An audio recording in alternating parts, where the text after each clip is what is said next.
안녕하세요. 맹경제TV 맹경제 목사입니다. 주사부TV 안성윤 소장님 나와 계십니다. 네, 안녕하세요. 예, 안녕하세요. 네, 소장님. 오늘 소장님께서 해주실 말씀이 이제 금단 선망에 대해서 말씀해 주실 텐데요. 이게 얼마나 위험한 일인지, 얼마나 큰 문제가 되는지 오늘 우리 소장님을 통해서 자세히 들어보도록 하겠습니다. 예, 소장님 부탁드립니다. 시작하겠습니다. 알코올 금단 선망. 여기 이제 알코올 중독자들을 그렇게 힘들게 합니다. 힘드니까 술을 끊어야 할 텐데 끊으려고 시도를 해도 이 알코올 금단 선망 때문에 끊을 수가 없게 됩니다. 금단 선망이 무서워서 술을 마시게 되거든요. 이런 문제가 있으니까 금단 선망을 아마 자세히 알아보면 내가 어디까지 와 있는지 또 술 끊는데 얼마나 도움이 되는지 아마 여러분들이 스스로 깨달을 줄로 믿고 그 금단 선망에 대해서 알아보겠습니다. 그냥 금단이라고도 많이 합니다. 제가 금식기도원에서 만난 젊은 친구가 있었습니다. 별명이 육지였습니다. 그는 기도원에 입원하고 2일차에 금단 현상을 보기 시작했습니다. 그는 물에 빠져 허우적거리는 신용을 했습니다. 그리고 소리쳤습니다. 육지다, 육지다 하고요. 아마도 바다에 빠져 살려고 허우적거리다가 지쳐서 익사 직전에 선물 발견한 환상에 사로잡혀 기쁜 나머지 큰 소리로 육지다를 외친 것입니다. 그것이 일회성으로 끝났으면 좋겠으나 계속되어 같은 방에 수용된 환자들을 괴롭혔습니다. 그 환자들은 금단으로 잠을 잘 수 없었습니다. 그런 금단이 3, 4일 계속되었습니다. 그가 금단에서 회복되었을 때 그의 머리는 온통 밤톨만한 부기로 덮여 있었습니다. 잠을 설친 환자들이 홧김에 한 대씩 그의 머리를 쥐어박은 탓이었습니다. 어떤 환자는 60대 후반의 환자였는데 나비를 잡는다고 병실을 헤맵니다. 이런 증세가 2일 정도로 끝나자 큰 관심을 받지 못하고 넘어갑니다. 많은 금단 환자들은 바퀴벌레를 잡습니다. 온몸에 바퀴벌레가 기어다닌다고 그것을 잡는 신용을 합니다. 어떤 환자는 초점 잃은 멍한 눈으로 알아들을 수 없는 말을 계속 중얼거려 이를 지켜본 가족이 심한 조현병을 의심하기도 합니다. 환각이 심한 환자는 맹수의 공격을 받는다고 비명을 지르며 병상 밑으로 몸을 숨기는 등 그 증상은 다양합니다.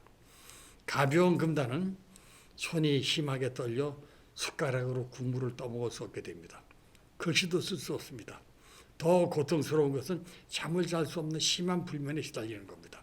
잠을 자기 위해 술을 마셔야 하고 마시는 정도가 정상을 초과해 정신을 잃을 때까지 마셔야 합니다. 대부분의 환자는 자신의 금단 선망을 기억하지 못합니다. 그러나 저의 경우에는 기억하지 못하는 금단도 있겠으나 대부분의 금단은 지금까지도 기억이 생생합니다. 자의식이 강한 사람의 경우 자신의 금단을 기억하는 환자를 드물게 볼 수 있다고 합니다. 알코올 중독자들이 가장 두려워하는 것이 금단 증상입니다. 며칠 동안 계속 술을 마시고 자고 난 다음날 아침이면 먼저 손이 떨려옵니다. 또 작은 소리에도 깜짝깜짝 놀라거나 속이 메스꺼리며 마치 위장까지 쏟아 나올 듯한 심한 헛구역질에 시달립니다. 이런 증상을 보고 사람들은 알코올 중독자로 지목하기 때문에 중독자의 경우 이런 증상을 숨기고 또 그 고통을 제거하기 위하여 해장술을 마십니다. 이런 고통스러운 금단도 강한 술 한 잔만 들어가면 거짓말처럼 사라집니다. 그래서 저녁이 되면 아침의 그런 고통은 까맣게 잊고 예전처럼 다시 술을 마십니다. 그리고 이튿날 아침 다시 전과 같은 증상이 일어납니다. 그래서 금단의 위험성을 간과하고 또 금단이 두려워 술을 끊지 못하고 계속 마시는 악순환이 계속됩니다. 이런 일이 계속되는 동안 신체는 극도로 쇠약해지고 술을 살 돈도 없어지고 잦은 감기나 기타 합병증 등을 이유로 언젠가는 단주를 결심하게 하는 시기가 옵니다. 단주가 시작되고 보통 6 내지 7시간은 무사히 지나갑니다. 그러나 24시간에서 70시간 사이에 금단이 시작됩니다. 금단이 시작되면 떨림이 오고 정신이 불안정해질 뿐만 아니라 환각, 경련, 발작, 헛소리 등이 나타납니다. 그중 떨림은 불규칙하고 점점 더 극심해지거나 며칠이 지나면 진정이 됩니다. 환각에는 환시와 환청이 있습니다. 어떤 사람은 그중 하나만 경험하나 두 현상이 동시에 오는 경우도 있습니다. 저도 두 현상이 동시에 나타나 극심한 고통을 받았습니다. 환시란 존재하지 않는 물체, 즉 헛것이 보이는 것을 말하며 환청이란 있지도 않은 소리가 들린다고 호소하는 현상입니다. 또 쥐나 벌레가 벽에 기어다닌다거나 몸에 붙는 것처럼 느끼기도 하고 바퀴벌레가 옷 속에 기어다닌다고 이를 잡는 신용도 합니다. 그중 많은 금단 환자들은 바퀴벌레의 환상에 고통을 호소합니다. 금단에 오는 경련에는 특징이 있습니다. 흔히 단주 2일에 많이 나타납니다. 경련은 자연스럽게 일어나지만 밝은 빛이 눈에 비치면 작고 큰 경련이 일어나는 일이 많습니다. 금단 환자의 신체에도 정신 못지않게 이상 현상이 발생합니다. 열이 나거나 진땀을 흘리고 맥박이 빨라집니다. 얼굴은 창백해지고 모발은 거꾸로 곤두서고 동공이 확대되는 등 이상이 더해집니다. 반대로 얼굴은 붉어지고 구역질이 나고 설사가 날 때도 있습니다. 이런 증상은 한 번 시작하면 며칠 계속됩니다. 보통 경우 3, 4일에서 길어야 일주일을 넘기지 않으나 저의 경우에는 한 달 반 정도 지속되었습니다. 그 후 자연히 진정기에 접어들지만 금단하는 동안 폐렴을 일으키거나 싸우거나 격렬한 못놀림에 부딪혀 상처를 입던가 고열이 내려가지 않거나 타수 상태에 빠지거나 할 때 이를 방치하면 10명, 10명 중 한두 명은 죽습니다. 때로는 원인 불명인 채 급사하는 경우도 종종 있습니다. 3, 4일째가 되면 눈을 뜨고 있어도 무엇을 보고 있는지 알지 못하는 인지장애, 듣고 본 것을 잘못 아는, 오인하는 상태가 일어납니다. 그래서 금단 환자들은 잘못된 인식을 바탕으로 행동하기 때문에 제3자는 그들의 행동을 이해하지 못합니다. 저에게도 적금단은 알코올 중독적 치료를 받기 전에 찾아왔습니다. 술로 망가진 저는 아내와 함께 서울 주변의 소도시 외곽에 먹고 살기 위해 작은 분식 가게를 하고 있을 때였습니다. 호거지책으로 시작된 가게는 정말 저에게 고통스러운 나날이었습니다. 그것은 공장지대와 가까운 것으로 손님 또한 공장 직원들이 다수였습니다. 어느 날 20대 초반의 어린 손님이 점심을 먹기 위해 우리 가게를 찾았습니다.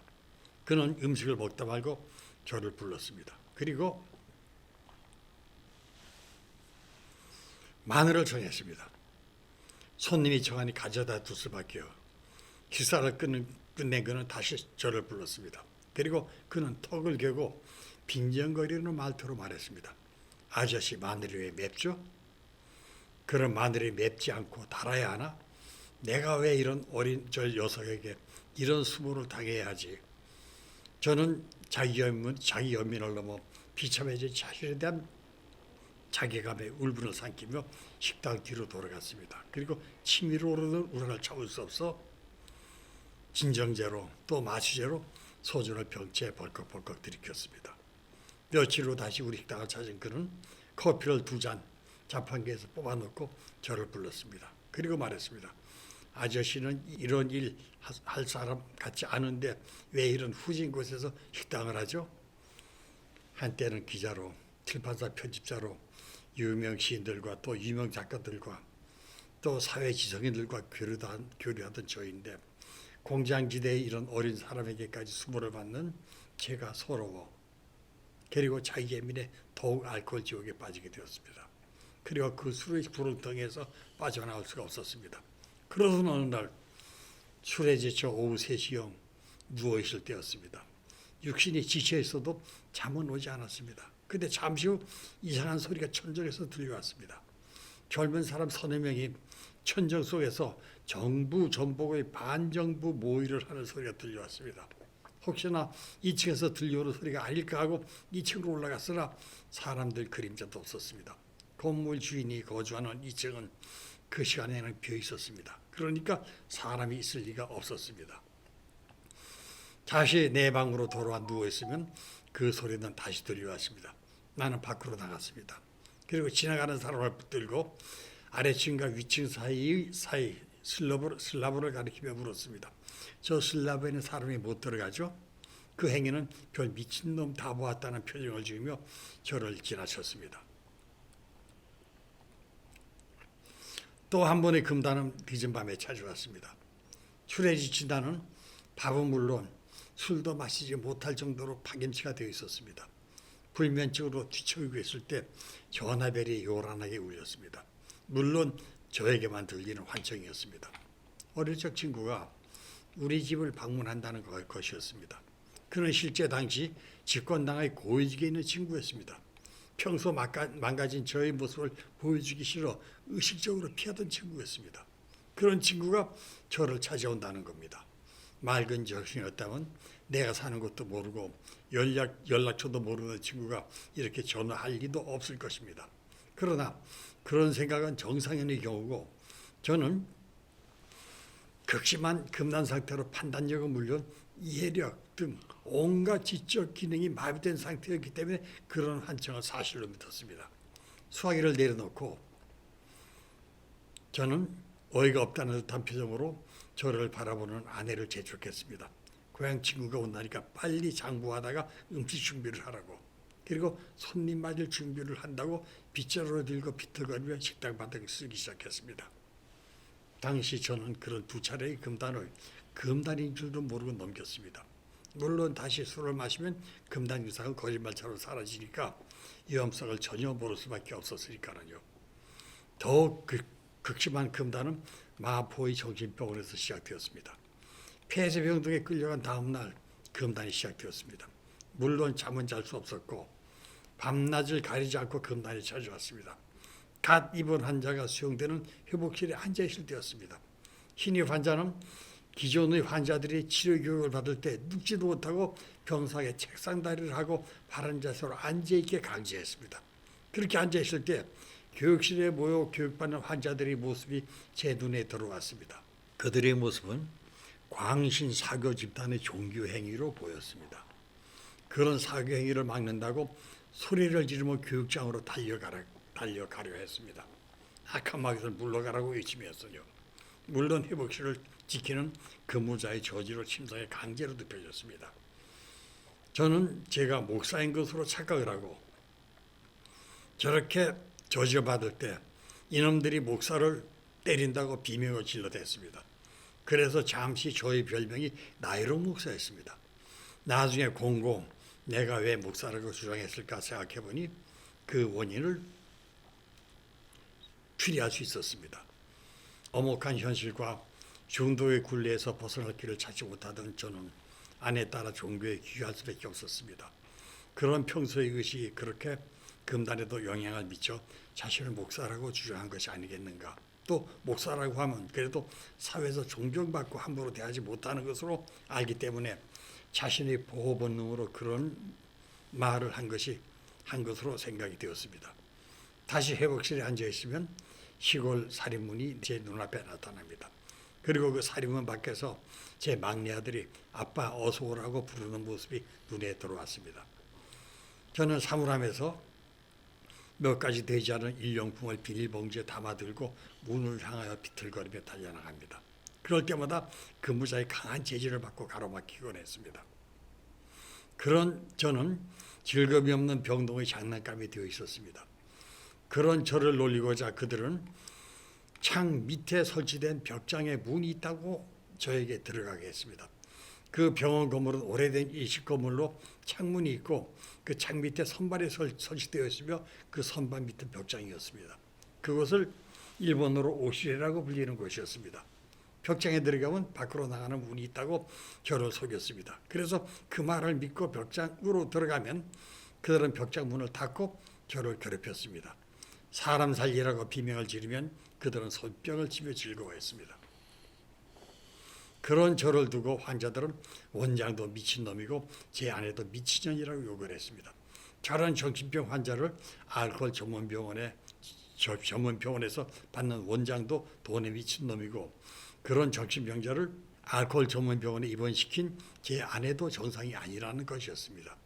그런 금단이 한 달이 넘게 계속이 되었습니다. 그런 심한 금단 환자에게 금단 치료제를 처방하지 않은 것은 지금까지도 저에게 불가사의한 일로 남아 있습니다.